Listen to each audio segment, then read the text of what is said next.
BTC ETH tente un rebond comme les indices US. Est-ce donc la fin du piège de baissier de début de semaine ou est-ce qu'on est simplement sur un petit rebond pour faire une nouvelle jambe baissière? Donc on va voir tout cela ensemble tout de suite. Alors avant cela, donc comme je l'ai dit hier, j'ai créé donc un serveur Discord de la chaîne, donc l'invitation en description, donc n'hésitez pas à nous rejoindre. Alors BTC. Alors le BTC, donc voilà, on a fait une belle bougie hier en fait, hein. On est toujours dans ce fair value gap ici, daily. Voilà, je vais le mettre comme ça ici, regardez. On est venu tester ici, pour le moment on a une réaction. Alors, en fait, c'est simplement aussi les indices US, hein. Les indices US sont bien rebondis. En gros, les indices US, on est revenu donc lundi, bougie baissière ici. On est revenu dans le fair value gap ici, daily. Et pour le moment, voilà, belle réaction. La logique voudrait donc aller chercher au moins le plus bas de lundi et l'ATH finalement sur les indices US. Mais ça, j'y reviendrai également.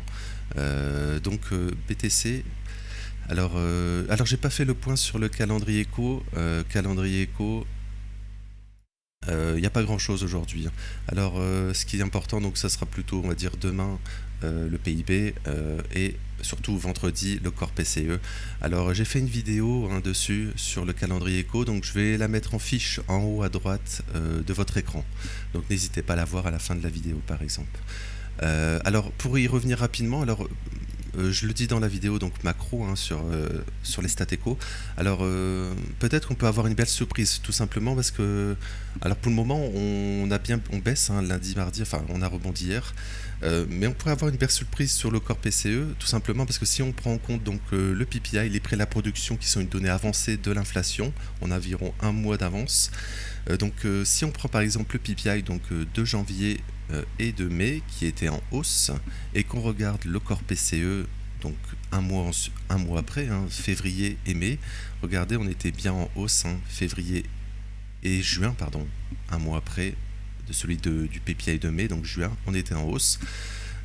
Et donc si on regarde justement le PPI de juin, donc on a un mois d'avance, donc on va regarder donc le corps PCE de juillet.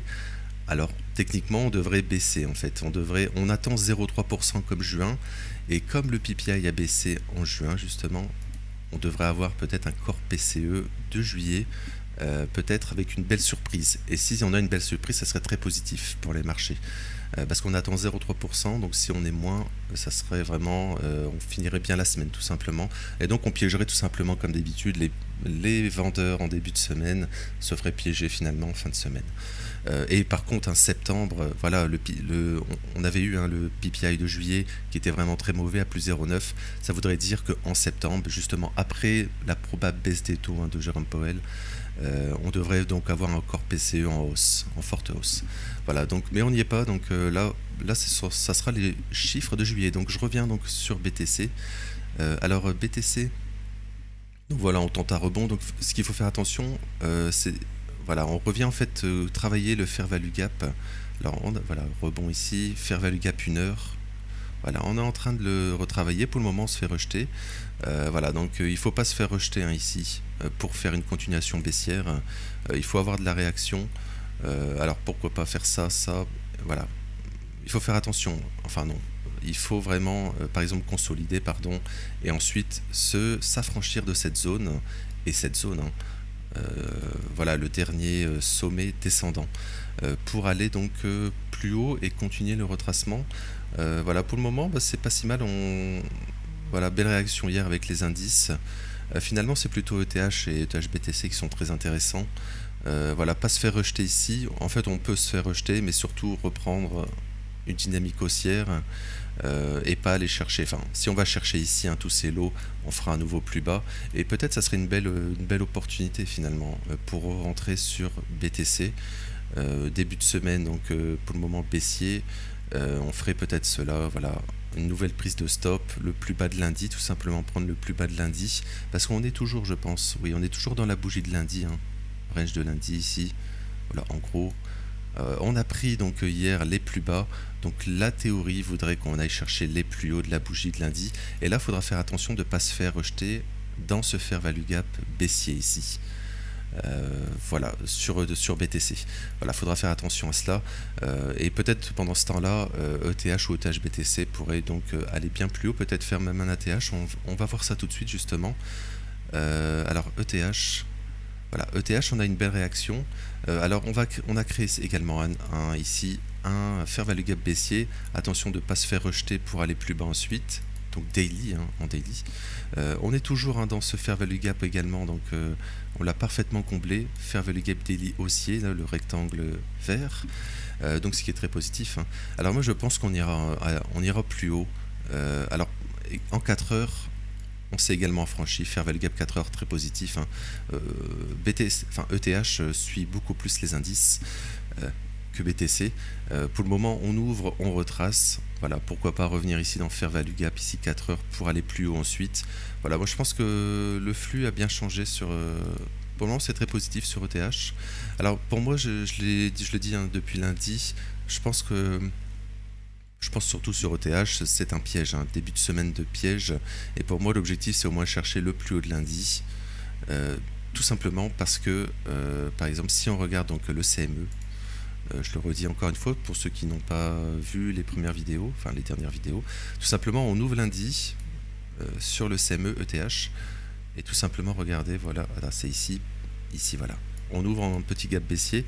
Et en fait, tout simplement, c'est le plus haut, voilà, on ouvre, prix d'ouverture 48-43 et c'est également le plus haut de la semaine. Et ça, c'est très rare qu'on va pas chercher en fait au moins une mèche comme ça, faire ça et descendre par exemple, peu importe. Mais ça, c'est très rare qu'on laisse le prix d'ouverture est le plus haut du prix de la semaine. Et ça, comme on en avait parlé, donc sur ETH, ça faisait environ une année, donc on va dire oui 2% de chance. Oui, 2% de chance. Oui, c'était depuis, il me semble, septembre-octobre. Donc il y a 98% de chances qu'on retourne en fait sur ces niveaux. Et également, donc on a la situation inversée en fait sur l'indice dollar. L'indice dollar, on a exactement l'inverse. On ouvre lundi donc à 97,772. Voilà. Alors excusez-moi, c'est ici, l'indice dollar ici. Voilà, à 97,57,5. Et en fait c'est le plus bas de la semaine, donc je pense qu'on va faire une nouvelle jambe sur l'indice dollar, ce qui sera très profitable pour les assets à risque, donc comme les cryptos et comme les indices. Voilà, on ferait ça, aller chercher au moins le plus bas, parce que sur le dollar c'est encore pire, c'était il me semble presque 2 ans, donc ça fait moins d'1% de chance. Donc 99% de chance qu'on aille chercher donc un nouveau le plus bas de lundi sur le dollar, donc ce qui serait très positif pour les assets à risque. Et également donc sur ETH BTC, je pense qu'on ira plus haut parce qu'on n'est pas venu chercher l'ATH encore. Et donc si le dollar donc baisse, l'euro va s'apprécier bien sûr, et donc on ira chercher donc l'ATH sur ETH en euros. Voilà, donc est-ce que j'ai encore autre chose à dire? Je vais passer après sur ETH BTC pour terminer. Autre chose à dire, je regarde rapidement, mais je pense pas, sur les unités de temps, je regarde pas trop finalement. Les unités de temps plus courtes, voilà, je passe pas trop de temps dessus, je préfère regarder les plus longues qui sont bien plus intéressantes. Donc le même scénario, ETH, oui, on a été chercher le plus bas de lundi. La théorie voudrait donc aller chercher le plus haut de lundi. En plus, dans le fair value gap daily, voilà, comme on vient de le voir sur le CME, on a le plus haut de lundi et qui est le prix d'ouverture à aller chercher. Voilà, moi je pense que tout est en ordre pour aller chercher un nouvel ATH à terme, aller chercher en fait l'ATH et justement le prix de dimanche, voilà, le price action de week-end généralement. Voilà, généralement on y revient dedans, généralement. Donc voilà, je vais terminer sur ETH BTC parce que c'est très intéressant, ETH BTC. Alors on ne fait pas de fair value gap baissier ici, comme sur BTC et comme sur ETH, on ne fait pas de fair value gap baissier. On revient donc dans le fair value gap haussier ici, voilà, belle réaction pour le moment. Voilà, moi je pense qu'on ira plus haut sur ETH BTC parce qu'on s'arrête juste avant le fair value gap mensuel.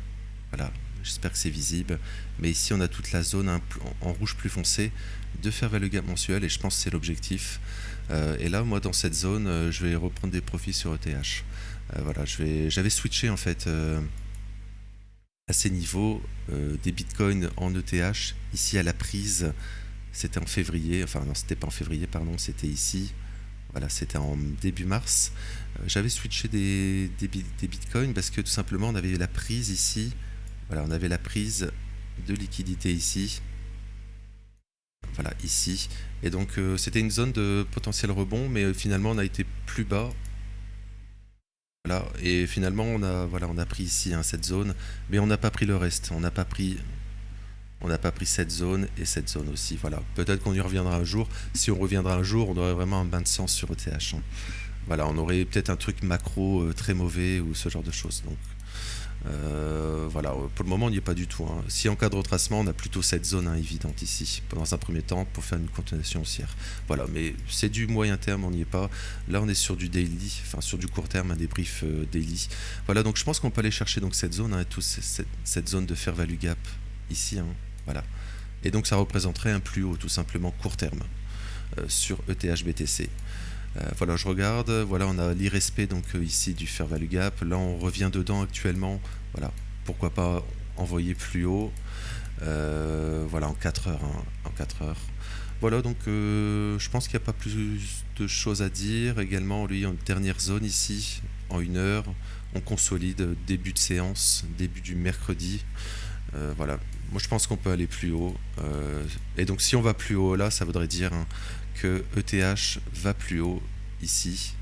Voilà, en fait qu'on a l'irrespect hein, ici de l'IVG 4 heures. On y revient actuellement, mais ça voudrait dire qu'on aujourd'hui on rebondit donc sur les cryptos et donc le Bitcoin. Voilà, le Bitcoin pourrait rebondir également hein, si la tendance est sur les cryptos et haussière et sur les indices également.